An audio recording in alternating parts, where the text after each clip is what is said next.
Alam nyo ba na ang iyong hagdan ay pwede magdala ng malas o swerte sa inyong bahay base sa pamahiin na oro, plata, mata? Oro in Spanish means gold, prosperity, abundance, and wealth. Ang ibig sabihin naman ng plata ay silver, which means good luck and lucky in business. And mata means death or bad luck. Hindi ibig sabihin nun may mamamatay, pwede rin itong magdala sa inyo ng matinding kamalasan.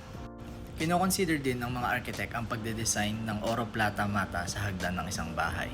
So sa unang baitang ng hagdan, oro, susunod ay plata, susunod mata, tapos oro, plata, mata, at kailangan matapos sa oro o sa plata ang landing para swerte.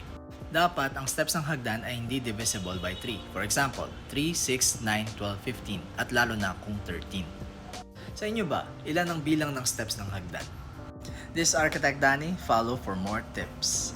Oro, plata, mata, oro, plata,